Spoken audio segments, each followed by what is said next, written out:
Hey Star Citizen fans, it's Cloyd here from Renegade Squadron.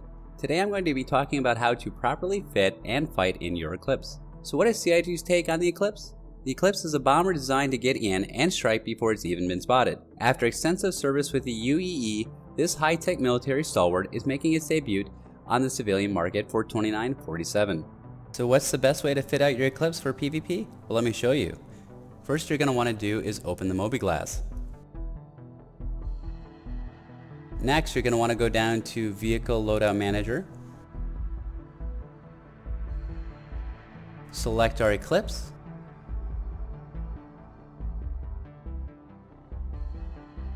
It looks something like this. Look at that cool ship. So the next thing you want to do is go to your systems. And if you've got vapor blocks, use your stock coolers. If you've got access to ultra flows or eco flows, I would use those. Those are the two best in my opinion. So we're going to go ahead and equip them because I've already got them.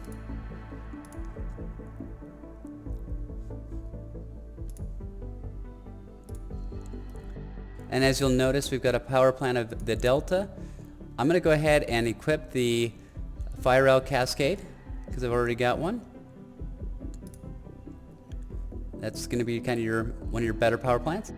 And then as far as the shield generator, you see we've got two Veils. Well, the Veils are actually really good shields, but the problem is that they don't have the same buffer. So what you would want in the place of this is probably a Palisade, a Guardian, or even a Bulwark. So I've got a Bulwark here, but I know I've got some Guardians. So I'm going to go ahead and equip those. And then weapons. So this kind of boils down to what kind of targets you're going for. You're going to be going for a lot of bigger targets or some smaller targets too. So I always tend to make sure that I've got some type of auto gimbaled gun if I'm going to be potentially fighting smaller targets. So what I'm going to do is I'm actually going to go ahead and put on some Veripucks on both of these and then equip some Yellow Jackets and then save changes. So what this is going to allow me to do is put some little bit of heat on the target if they start to get a little close to me, just to let them know that I mean business, so they have to take that extra second or so to think, okay, well, what is this guy running for weaponry, so that I can get that torpedo off to take him out. Alright, let's hop into it. Alright guys, you guys can see that I'm looking at this juicy Carrack that's about ready to take off. And as he's taking off, I'm just trying to keep a little bit of distance. Don't want to essentially give away too much that I'm interested in him. And it looks like he's starting to go outside of Armistice zone. Little does he know that we've got a pack of Carrack hunters here with us. And the Eclipse is such a great ship for pack hunting, especially for these larger ships. And yep, he is out of bounds. So I'm going to go ahead and lock him up, get those torpedoes locked on. You can see some missiles going off on him already. He didn't have that shield quite up when he took off. And as you can see, that rear shield is almost down. And those torpedoes are now away. And he's going to pay for it here shortly. And he gets splashed. Wow, look at that debris. That is so cool. As you guys can see in this battle, I'm got a Hornet locking me up, trying to check me out.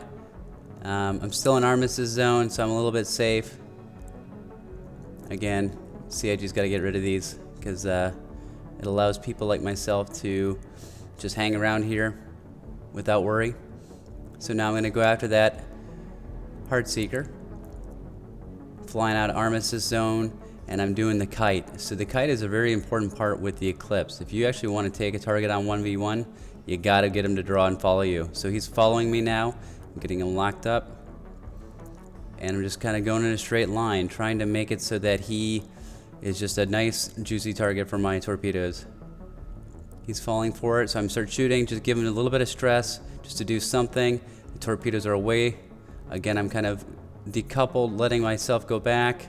He's trying to dodge the torpedo. I'm strafing the opposite direction, just to see if he slows down, and when he slows down, one of the torpedoes does hit him. Call from my teammate asking for some help. Right now they're fighting a Vanguard Warden, so I'm scanning the battlefield looking for that Warden. I find him, and I start going after him because I want to try and make sure that if he does try and run, that the torpedo's got enough range to take him out. So I'm chasing after him full bore, and all of a sudden I started noticing he's starting to slow down while I'm getting that lock. So I'm locking him up, and something seems a little weird here, okay?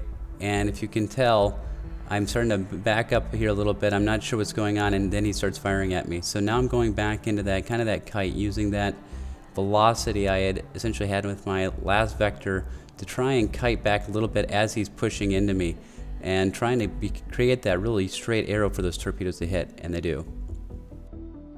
If you guys like this type of combat, feel free to stop by the Renegade Squadron Discord. And if you liked the video, please like, subscribe, and share with your friends.